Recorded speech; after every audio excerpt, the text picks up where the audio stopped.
Mr. Mayor, I'm a victim of your mental health program. I'm 63 now, full of hate, full of anger, and full of bitterness. These are the words of Frank James before he shot up a New York City subway. It's sad, it's unfortunate, and it's downright deplorable. This man deserves a death penalty, but he's not going to get it. Why? Because there is no death penalty on the table. And may this motherfucker fry in prison for all the rest of his days on Earth. I have empathy, but to a point. I can flex in sympathy too, but even on that front, there are limitations. This seems like a classic case of lone wolf syndrome. Lonely as fuck. Miserable. And like so many people have found an outlet on social media, he was no exception. Imagine spending hours and hours of your life just ranting and raving and being so bitter because you didn't make the choices to make your life better. And so you decided you were going to make other people's lives miserable. Thank the good Lord his gun jammed and he was subsequently apprehended. And I want to send a big fuck you to anyone who thinks it's a conspiracy and that somehow this was staged by the New York City Police Department so they can get more funding. You motherfuckers don't want stop and frisk. You don't want responsible citizens to have guns. And because this motherfucker is black, you're not going to hold him accountable. Can somebody make this make sense? Maybe I'm the crazy one. Homeboy planned this attack, from his ammunition-laced storage facility in Philly to the subsequent U-Haul he rented and drove from Philly to New York. If you don't understand that this was premeditated and just a pure act of evil, you're dumber than I thought. The argument is never for us to be perfect, none of us are. But when you have so much malice and hate in your heart for the world, there is no barometer for coexistence. Imagine the change of events in media and in our social circles if this motherfucker was white. Mass shooter. This is an epidemic. Oh my God, what are we gonna do? Gun control, gun control. I say all that to say keep that same energy. Evil people come in all forms and colors. So instead of falling down a rabbit hole of conspiracies, why don't you just accept the reality that somebody did something fucked up and they happen to be black?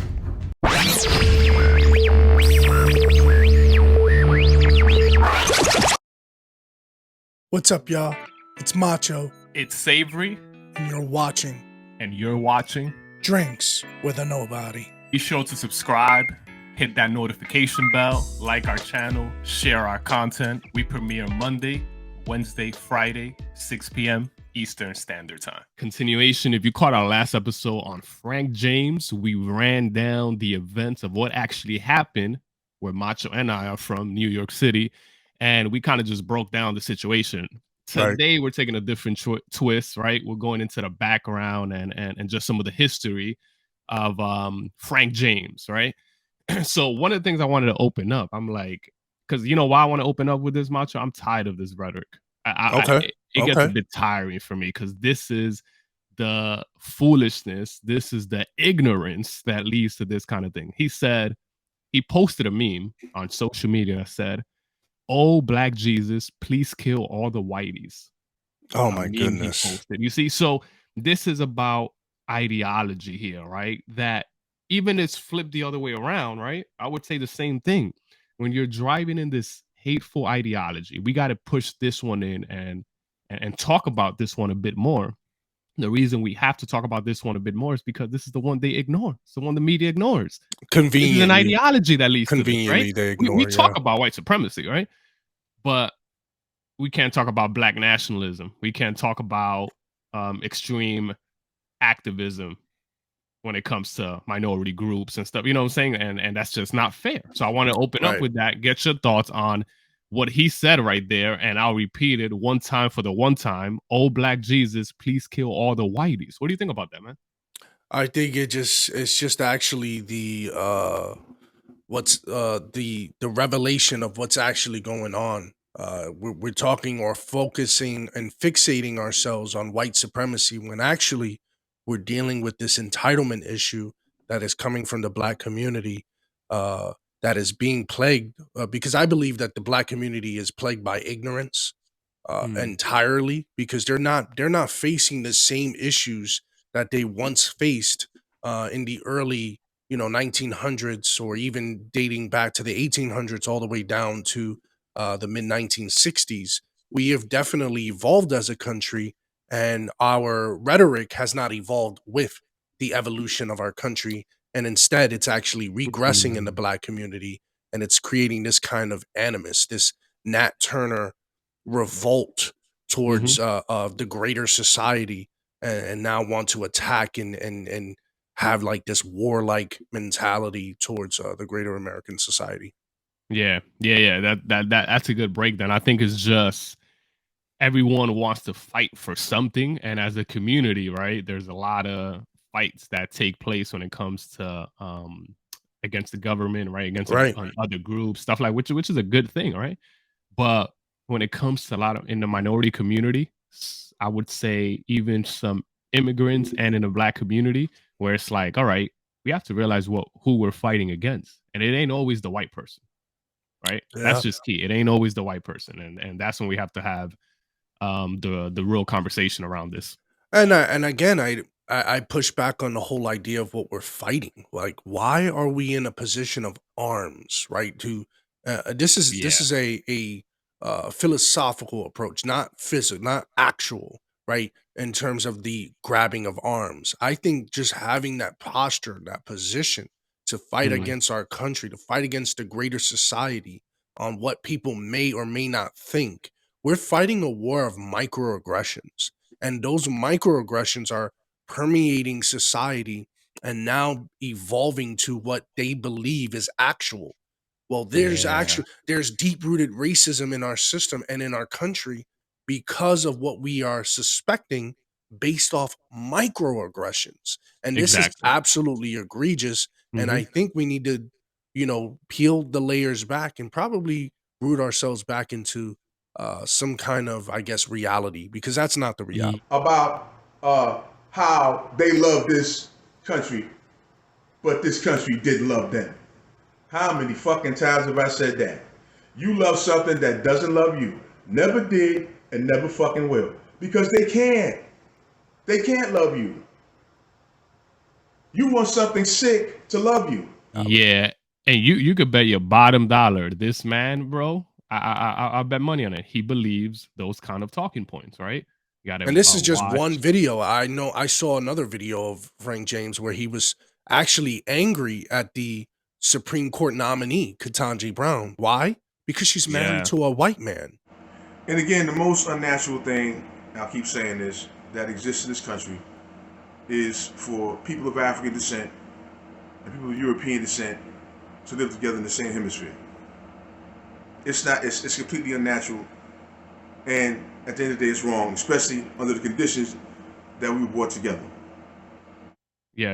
And he I was talked saying, to, I was reading that too, which is crazy. Like it's what? ridiculous. He even said that there's this because there's intermingling and mixing, that there needs to be a killing of oneself because there's white blood in us, in That's minorities, in Hispanic, in oh blacks. yeah, because There needs to he criticized Eric Adams as well because I don't know, like an uppity black kind of um Jesus, yeah, like it's kind of crazy. mentality he told him, which is crazy. And then another thing connected to what you said, one of his quotes, this is social media again, is he said, white people and black people, as we call ourselves, should not have any contact with each other.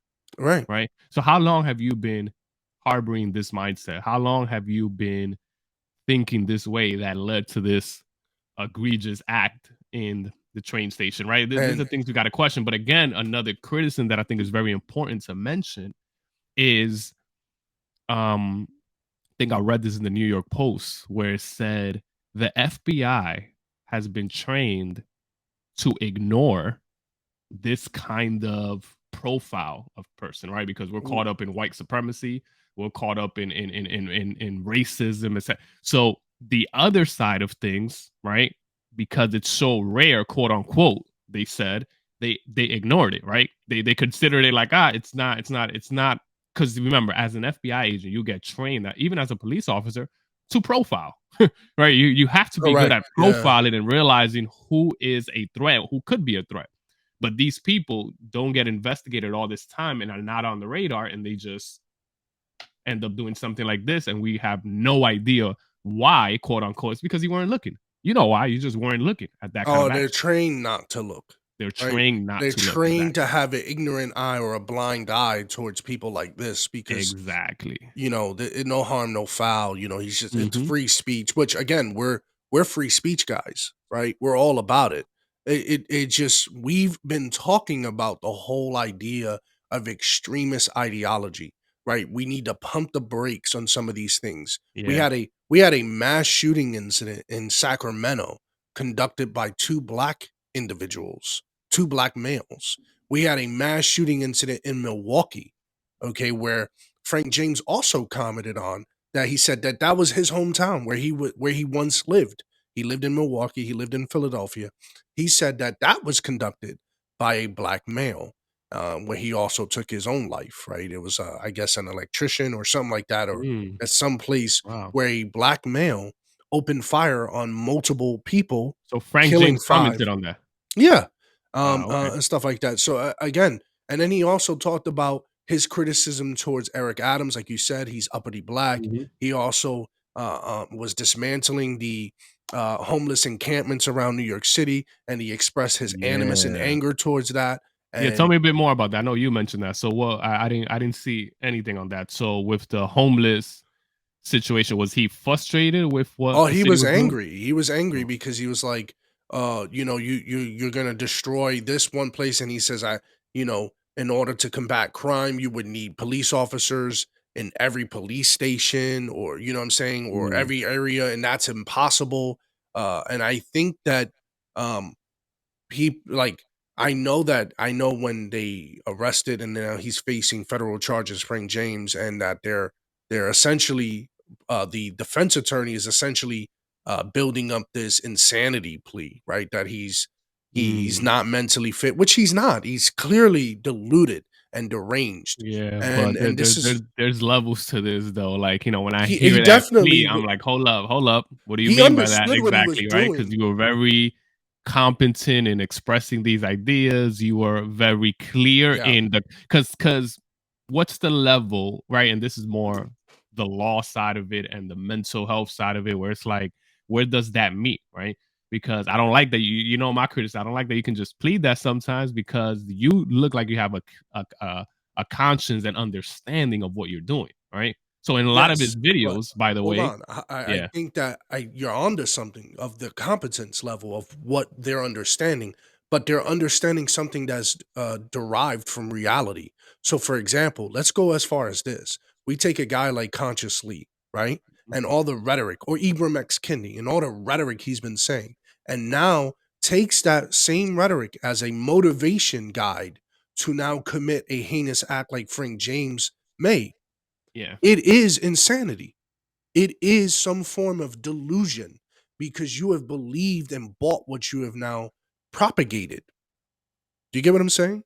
So in a Y- sense, the defense yeah. argument, he does have an argument, or the defense attorney has an argument to raise that in court, despite the level of competence in terms of what he's mentioning, what So he's talking about, right? so I know in these cases to go off, that's a good point there. But like for example, when you think of a psychopath, right?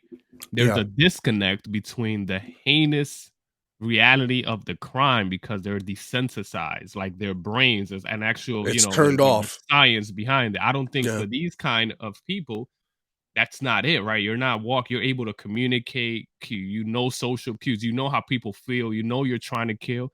Psychopaths are like, no, I'm not raping this person. This is this person's mind. They did this. You know what I'm saying? It's like there's a big disconnect. I would like to see that disconnect because people like Consciously, right? And Ex Kendi, for hmm, example, yeah. they not real ones. You know why? Because they don't really believe it to that extent. And we talked about They they don't don't, believe it, so they won't go to that but extent. They don't live out the ideology. if they go to that point, because again, a lot of their followers and their listeners, Savory, are you can't control how they respond with that information.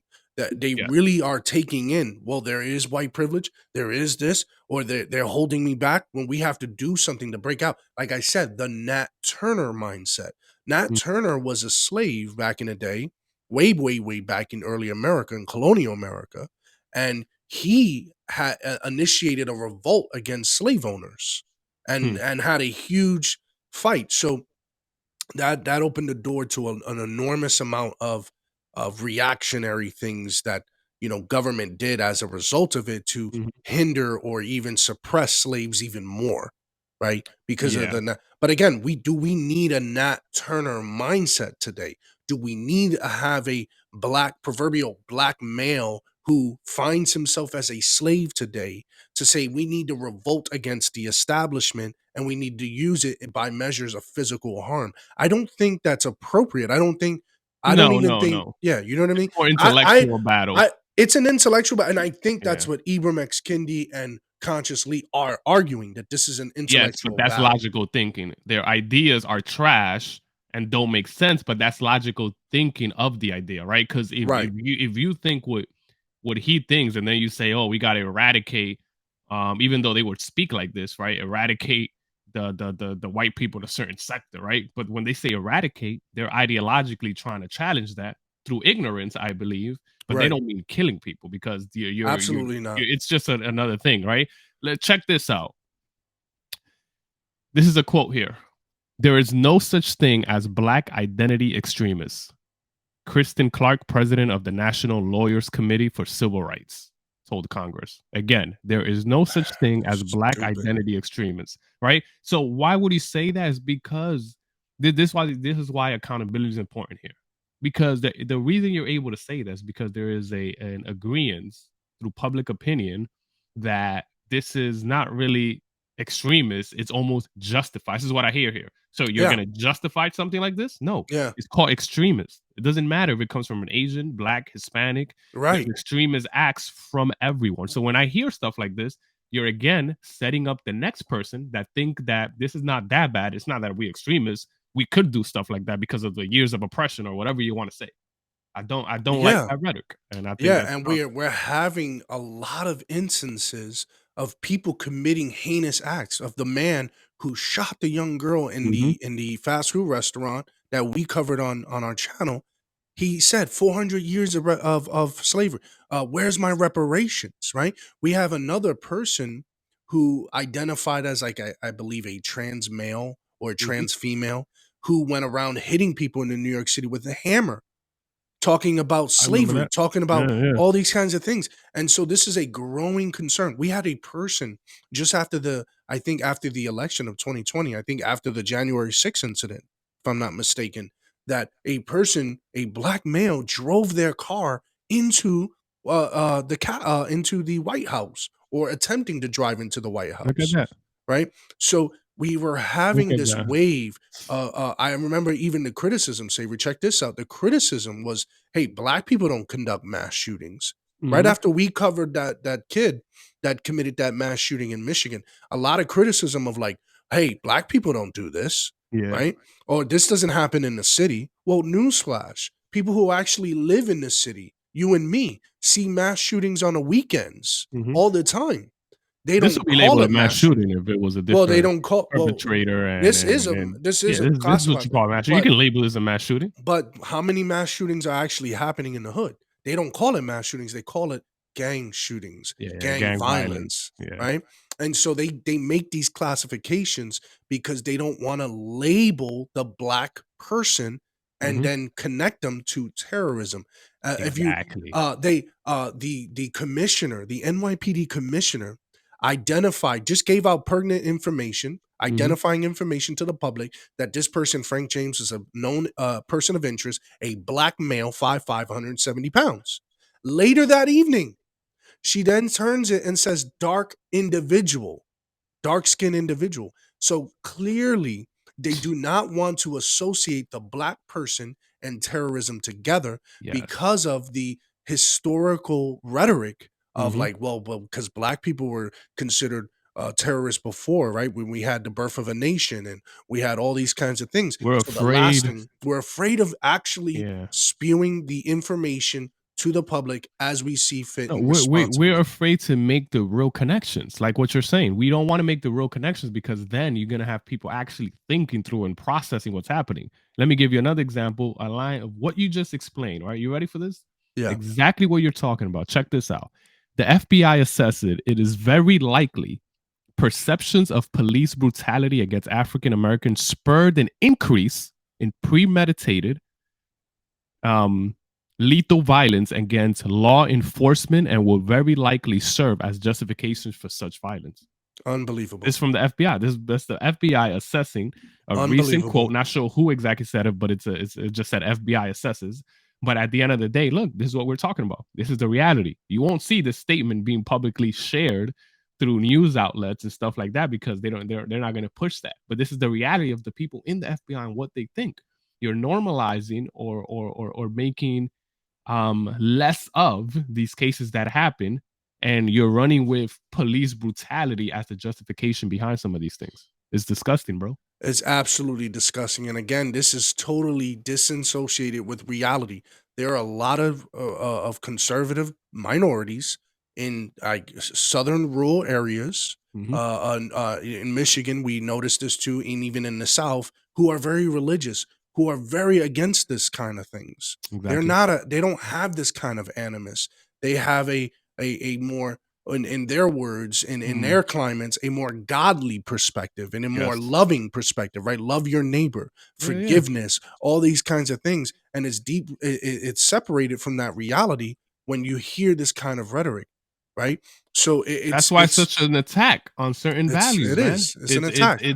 It's values on the family, it's values on Christianity, it's Right. values on like things Or that Islam, are or Islam. independent, right? Even Personal belief is attacked. a lot of black people in this country are from their belief is in Islam too. It's Yeah. not just Christianity. Yeah, This is their morals. This is their moral compass that they believe. Not the Fruit of Islam brothers in New York City who have a anti-white rhetoric. We're talking about Middle Eastern Islamic belief that are Yeah. not, is not deep rooted in hate. It's not a terroristic kind of mindset. Now, I also want to end this episode here with what Eric Adams, the New York City mayor, Okay. said, and I think it was in a separate incident or in Mhm. connected to. By the way, Eric Adams is, I guess, diagnosed with COVID during the time of this incident, right? So he couldn't respond to the train station after the shooting, nor could he be out in public. He has to stay at home under the guidance of COVID, whatever protocols. Anyways, um, he was shown in an interview, said, had strong criticism in a, I guess, a shooting that was going on in the Bronx and some other various shootings that's going on in Brooklyn. I want, before I say what he said, okay? He was on CNN just before the election, right? Before he became mayor. He was on CNN, and he had said, they asked him about gun violence, all that stuff. He says that, you know, these crimes are happening in certain areas with specific individuals, black individuals. He said it's not about that. It's about guns. We need to do something about the guns. And I was like, wait a second, are you going to avoid the point? Well, fast forward to just recently. He says, oh, how could Black Lives Matter? And this is he was criticizing them when black people are the victims of these crimes, and it's the black person who are conducting these crimes. I'm like, wait a Wait, second. he said that? Yes, he had that kind of criticism. Here's my question that I put out to the city. Hey, I thought Black Lives Matter. Where are all those who stated Black Lives Matter? Then go do an analysis of who was killed or shot last night. The victims were black. Many of the shooters were black. He punches in on that and he says, oh, black people are the ones committing these crimes and they're the victims of these crimes. I have to talk to these commanders. Listen, Eric Adams, you're many years very late. You're telling me as a police officer, you didn't know who were committing these crimes? This is very important. We've ignored this crisis because of the victims, black, brown, poor. We've turned our backs on them. We know that these babies have been dying for years. The vast majority of violent crimes that are happening in New York City are not by white people. There's not a lot of white on white crime in New York City. There's a lot more black on black crime, Hispanic on Hispanic crime in New York City than any other demographic.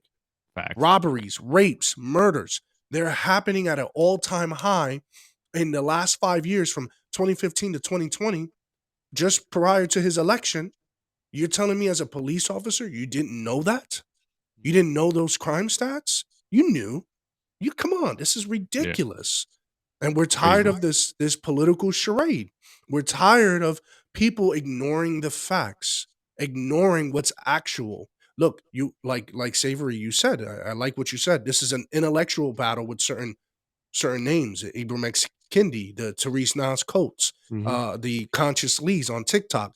We get it. The Aunt Karens on TikTok. We understand that's an intellectual battle. But Yeah. again, it becomes a physical battle when people think it's appropriate to take arms against society and start actually attacking people for the color of their skin, particularly white people, which it Yeah. should be a hate crime. Yeah. No, that's a beautiful way to bring it home, because that shows the importance of what we're talking about with the rhetoric that can lead to the violence that ultimately leads to foolish acts that become the norm for many. So yeah, and I didn't even know Eric Adams said that. Like, I'm even more like, here we go, man. You just flip flopping, doing what you do as a politician. Not surprised at all. But hey. All right, guys. So thank you for joining us and tuning in for this episode. And if you want to get more information about Frank James, it's in our previous episode where we covered all the facts of what happened on April 12th, 2022. And if you were affected or you know somebody that was affected by this situation, we encourage you to contact somebody to help you through this process, to get you some mental health and to process what's actually going on. But if you like our stuff, please like our stuff. Please comment in the comment section if there's another angle in which you want us to cover about this particular topic. Please throw that in the comment section, because we are always reading and we're always commenting. So thank you guys. Until next Yes, time, sir. cheers.